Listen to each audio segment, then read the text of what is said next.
Sudah 2 minggu lebih saya memakai handphone ini, yaitu adalah Poco M5. Dan hari ini saya tuh mau membagikan pengalaman saya memakai Poco M5 selama 2 mingguan.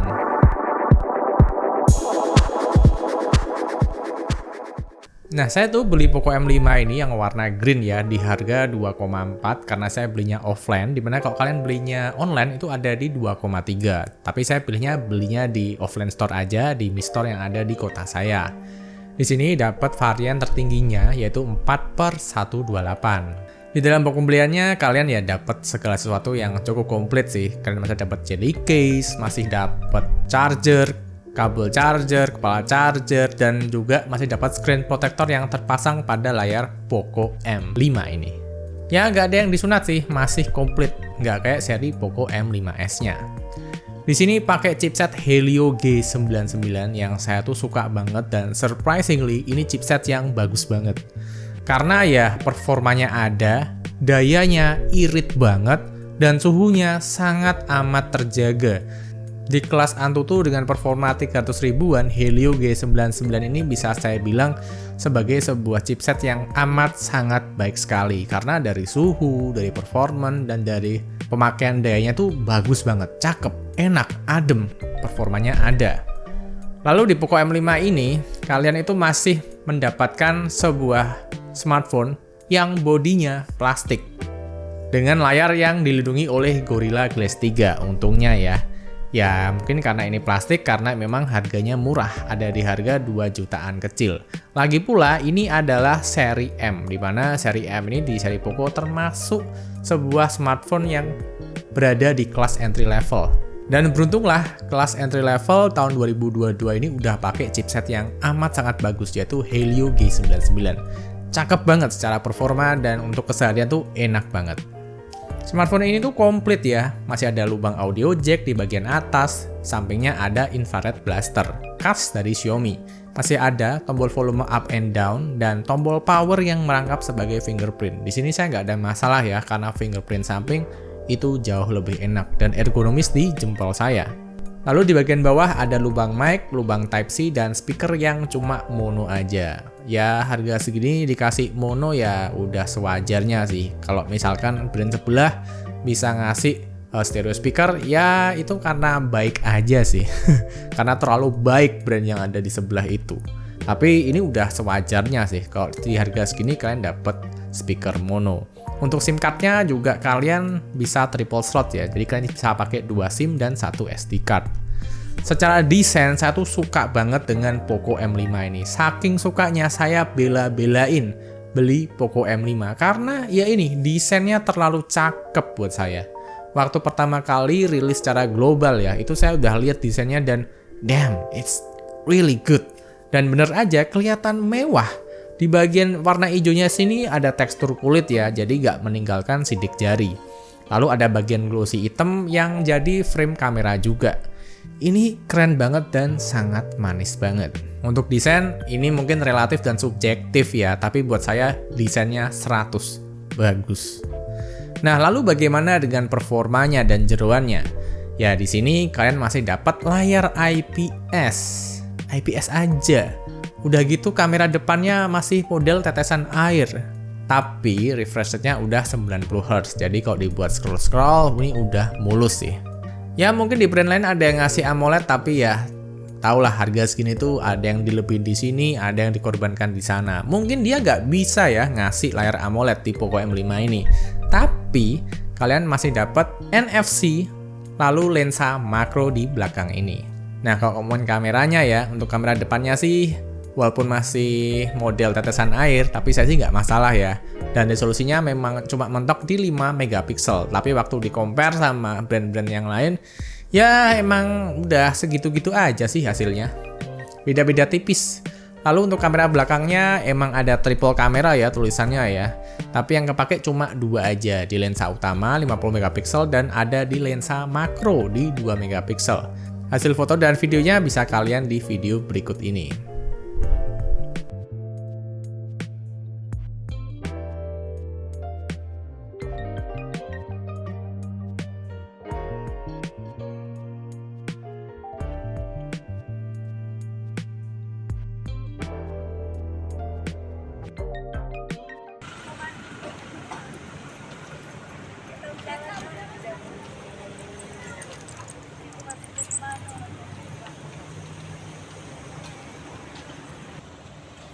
Rekaman kamera malam 1080 30 fps kondisi tanpa kestabilan ya.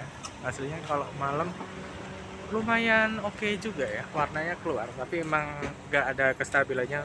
Dan ini adalah rekaman yang saya lakukan dengan Poco M5 di kamera depannya ya, mentok di 1080 30 fps. Kalau kestabilan nggak tahu nih ada atau enggak ya.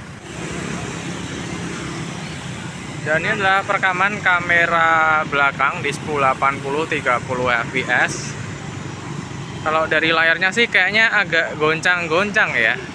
Ya memang sih tidak memiliki kestabilan ya di kamera manapun ya. Goncang-goncang semuanya. Tapi ya harga segini ya memang dapatnya ya seadanya ya. Walaupun di brand lain yang masih menitih karir ya untuk mencari nama di tanah air itu bisa memberikan kestabilan. Ya ini merek senior sih, jadi ya mungkin nggak sebaik sama merek-merek yang masih baru-baru. Lalu Poco M5 ini varian tertingginya itu ditenagai dengan RAM 4GB. Untuk RAM 4GB ini ada tambahan 2GB ya extended RAM. Untuk storage-nya udah pakai UFS dan ada di 128GB untuk varian tertingginya, dimana ketika kalian menghidupkan Poco M5 ini udah terpakai sebesar 25GB. Jadi ya oke lah, daripada kalian beli 64 mending beli yang 128 karena 64 giga storage tuh udah terlalu minim banget ya, udah nggak reliable gitu.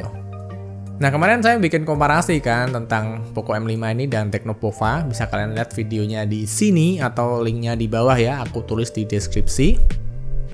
Dan dimana saya tuh mengeluhkan banget ya, secara RAM ini emang kurang banget MIUI. Udah dari Redmi Note 10 tahun berapa itu ya, tahun lalu ya, tahun 2021 saya bilang ya, handphone RAM 4GB MIUI no, berat banget dan terlalu sempit. Dan bener aja ya, ketika saya melakukan pengujian game di awal-awal kan masih kosongan ya handphonenya ya, cuma ada gamenya aja. Waktu saya coba main Mobile Legends, PUBG, Apex lancar. Nah masuk ke game Genshin Impact, nah ini udah kelimpungan setengah mati ya, udah frame drop dan stutter kan. Tapi kalau secara pemakaian daya dan secara suhunya ini emang bagus banget sih, irit dan nggak panas. Cuma kalau ditanya masalah performa, ya itu terkait dengan RAM 4GB-nya nih memang ya kurang, serius kurang. Di Redmi Note 10 dulu saya tuh pernah bilang ya, kejadian yang paling buruk adalah ketika saya chatting di 3 aplikasi bersamaan dengan segala notif dari aplikasi-aplikasi lain yang masuk. Itu sampai aplikasi chattingnya terhenti. Jadi chat dari satu aplikasi itu bakal gantian masuknya, tergantung aplikasi mana yang kalian buka. Jadi sampai sepenuh itu RAM 4GB di MIUI.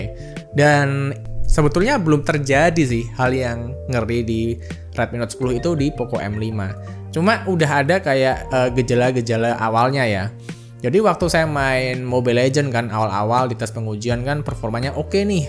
Nah tapi setelah saya tambah aplikasi yang lain, saya masukin ada kayak Tokopedia, Instagram, TikTok, Facebook, terus masih ada beberapa aplikasi kayak OVO ya gitu kan, kayak Dana, kayak macem-macem. Nah ini mulai penuh RAM-nya karena untuk standby aplikasi untuk notifnya ya perlu RAM juga. Ketika saya bermain Mobile Legends itu tuh secara sistem ya, saya tuh bukan orang teknis ya, tapi saya merasa RAM-nya tuh langsung dialihkan semua ke Mobile Legends. Dimana artinya RAM-nya udah habis buat ngurusin gamenya doang. Buktinya apa? Buktinya ketika kalian nggak sengaja misalkan kembali ke menu home atau kalian pindah ke aplikasi lain, chance ketutupnya itu gede banget, 95% bakal ketutup dan ketika kalian balik ke gamenya itu akan reload lagi. Jadi beneran untuk Poco M5 ini saya sarankan ya, kalau kalian ngegame ya udah ngegame aja, nggak usah sampai pindah-pindah lihat aplikasi gitu kan.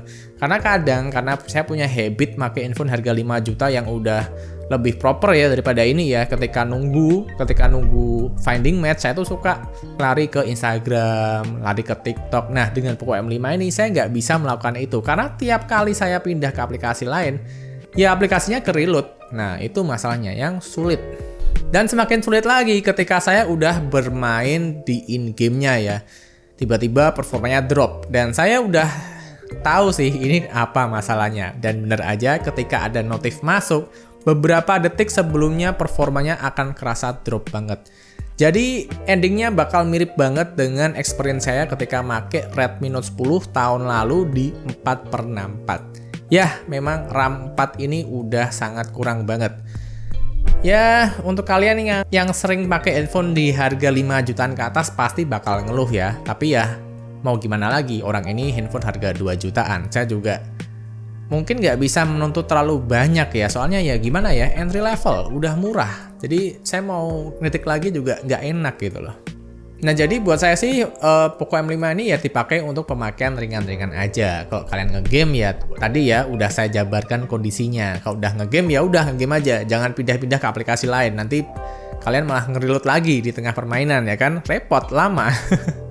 Dan untuk layarnya sih udah 90 Hz dan saya buat nonton juga ya udah sekedar ala IPS lah. Nggak ada yang spesial sih, sisanya standar aja dibuat nonton ya. Udah cukup, nggak kurang sih, udah cukup. Terus juga speakernya juga udah cukup. Ya pokoknya bersuara aja deh, walaupun kurang kenceng ya. Jadi sering banget saya set volumenya tuh hampir ke maksimal. Tapi ya lagi-lagi ya harga segini udah saya nggak bisa ngomong apa-apa lagi sih. Walaupun secara tagline ya Poco M5 ini generasi maksimal. Tapi buat saya sih banyak nanggungnya ya, maksimalnya kurang gitu loh. Memang sih di HP ini ada kelebihan dibandingkan dengan handphone-handphone lain di rentan kelas yang sama. Ini ada NFC, ini ada lensa makro, ada infrared blaster. Nah tapi sebetulnya apa kita butuh sih semua itu sih? Di harga 2 jutaan diberikan NFC dan lensa makro.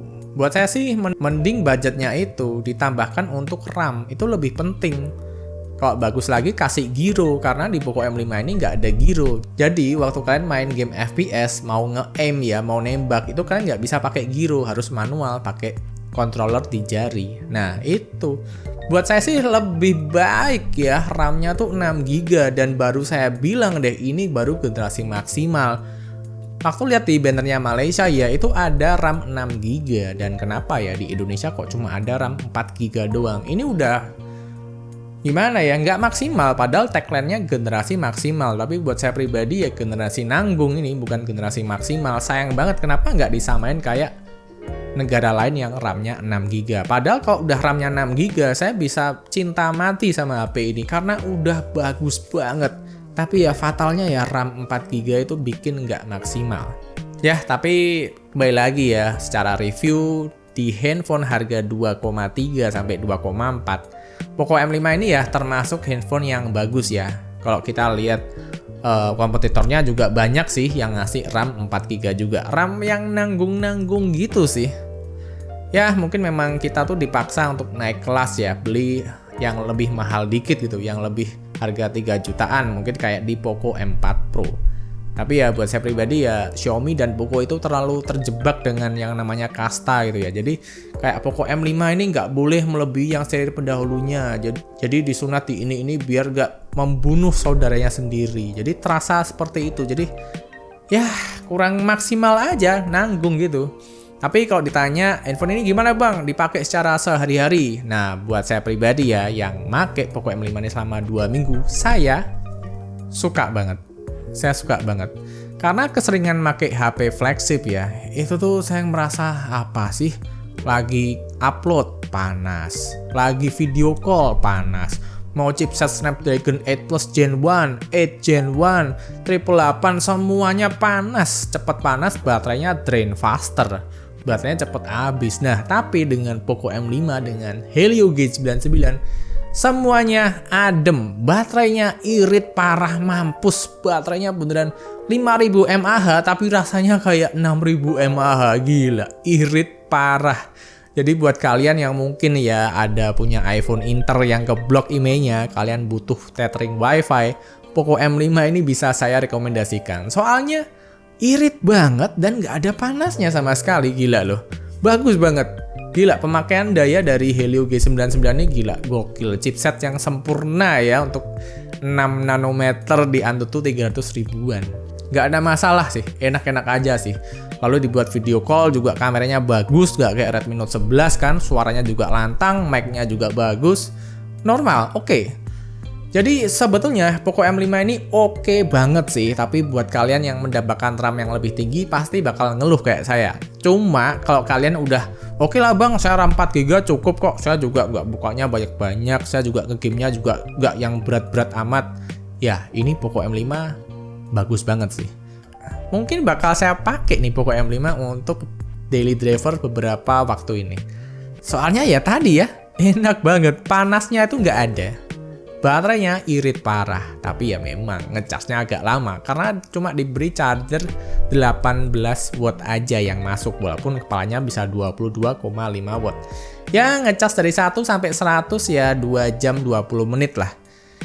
Ya lama sih, cuma ya awetnya dan ademnya itu bikin saya jatuh cinta, dimana saya udah jenuh dengan panasnya chipset flagship.